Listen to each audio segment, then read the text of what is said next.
एकलव्य की कहानी बहुत प्राचीन समय की बात है, जब गुरुकुल का सिद्धांत माना जाता था, जहां शिक्षा प्राप्त करने के लिए शिष्यों को गुरु के आश्रम में रहना पड़ता था। सभी शिष्य एक साथ गुरु एवं उनके पूरे परिवार के साथ शिक्षा प्राप्त करते एवं जीवन यापन करते थे।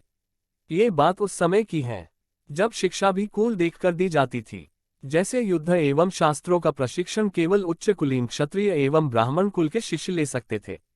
उसी समय एक होनहार शिष्य का नाम विख्यात हुआ, जिन्होंने बिना गुरु के उस शिक्षा को प्राप्त किया जिसे गुरु के सानिध्य में भी कोई प्राप्त नहीं कर पाया था। वो प्रख्यात शिष्य था एकलव्य, जो अपनी कला से ज्यादा अपनी गुरु दक्षिणा के लिए जाना जाता है। आइए जाने विस्तार से एकलव्य की कहानी। एकलव्य की कहानी बहुत पुरानी घटना है, लगभग 5000 वर्ष पुरानी। जब भारत में गुरु वंश का शासन बहुचर्चित था, उन दिनों एक भील बालक था जिनका नाम एकलव्य था। वो भीलों के राजा का पुत्र था। एकलव्य एक सुंदर गठीले बदन वाला एक होनहार बालक था और अपनी उम्र के बालकों से बहुत भिन्न था। छोटी उम्र से ही उसके स्वप्न थे, स्वयं के विचार थे, जिसके कारण सभी उससे प्रभावित थे। एक दिन भील राजा अपने पुत्र एकलव्य को बड़ी गंभीरता से देख रहे थे और विचार में थे। एकलव्य उन्हें बहुत खोया खोया और बेचैन दिखाई दे रहा था। अन्य बच्चों की तरह उसका मन बचपन की शरारतों में नहीं, बल्कि किसी उलझन में उलझा दिखाई दे रहा था। पिता पुत्र एकलव्य से इस गंभीरता का कारण पूछते हैं।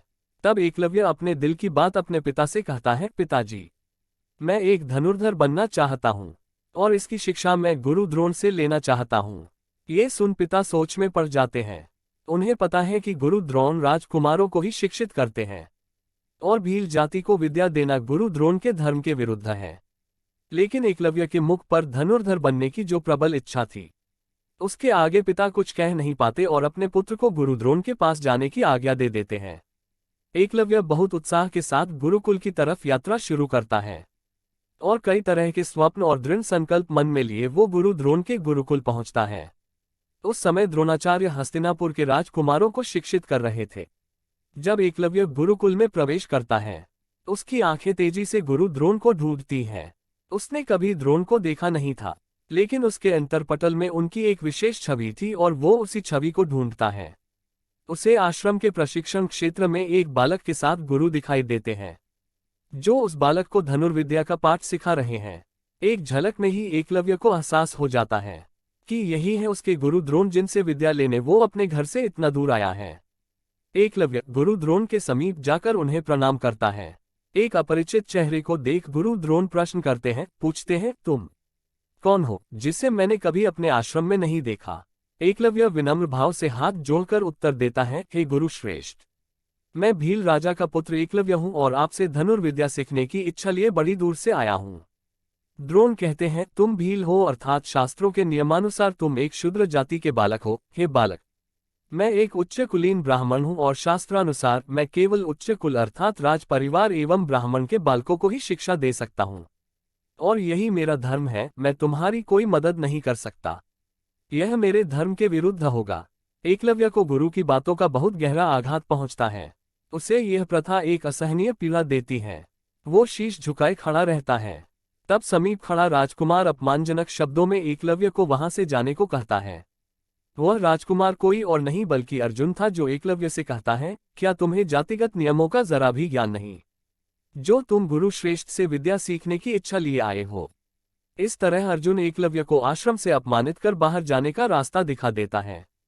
एकलव्य भारी सा मन लिए आश्रम से बाहर निकल जाता है, लेकिन उसके धनुर्धर बनने की इच्छा में लेशमात्र का भी परिवर्तन नहीं होता, बल्कि वो दृढ़ता से अपने लक्ष्य को पाने के विचार में लग जाता है।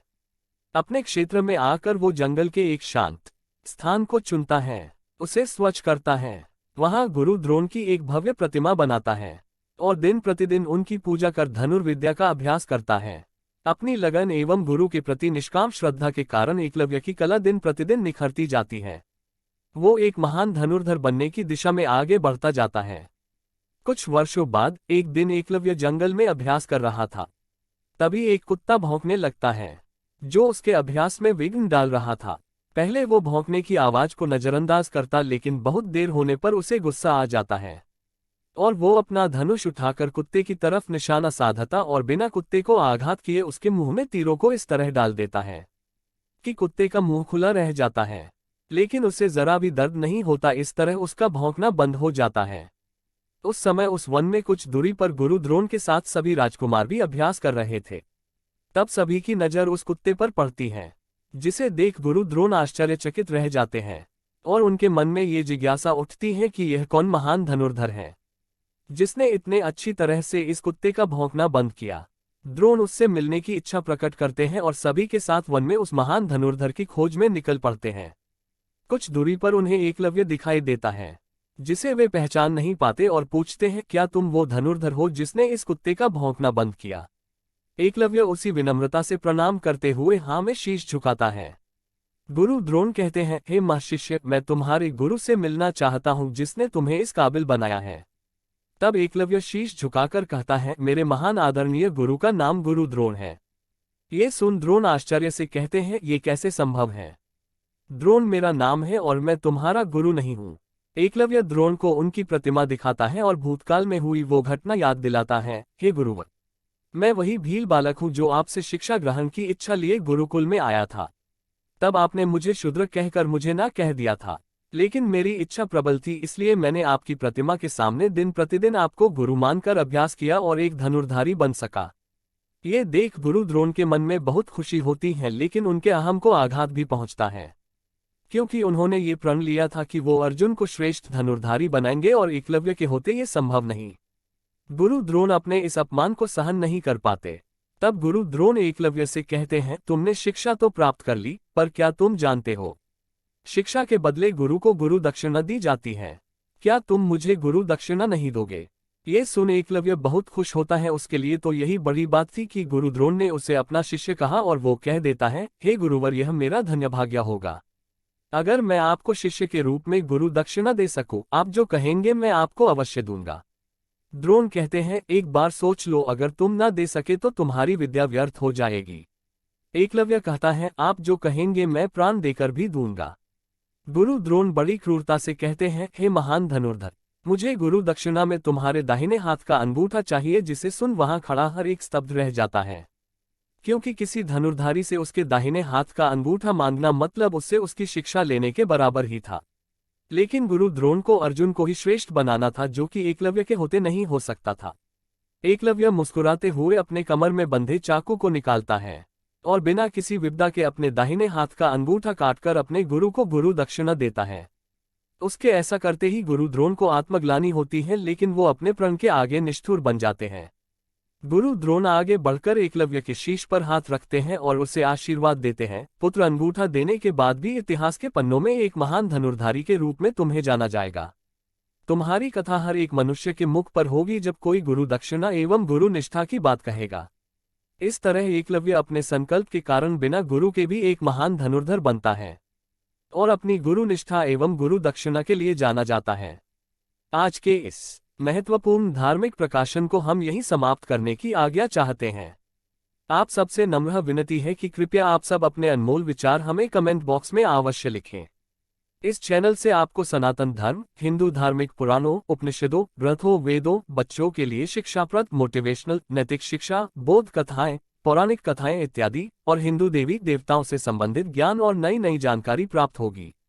ये चैनल ज्ञान का खजाना है जो अधिकांश ज्ञान और जानकारी प्रदान करता है, जो किसी व्यक्ति के लिए खुद को सही ढंग से समझने और उनके आसपास की दुनिया को समझने के लिए महत्वपूर्ण है।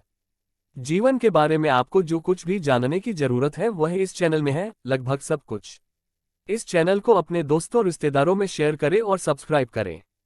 सनातन धर्म व भारतवर्ष के हर पहलू के बारे में हर माध्यम से जानकारी जुटाकर उसको संपूर्ण व सत्य रूप से आप लोगों तक पहुंचाना मेरा उद्देश्य है। यदि किसी भी विषय में मुझसे किसी भी प्रकार की कोई त्रुटि हो तो कृपया इस लेख के नीचे टिप्पणी कर मुझे अवगत करें। अच्छे विचारों को हम यहाँ प्रकाशित करते हैं। ये चैनल धार्मिक और अन्य महत्वपूर्ण जानकारियों से संबंधित चैनल है। इस चैनल का किसी भी अन्य संस्थान, कोर्स आदि से कोई संबंध नहीं है। जय श्री कृष्णा।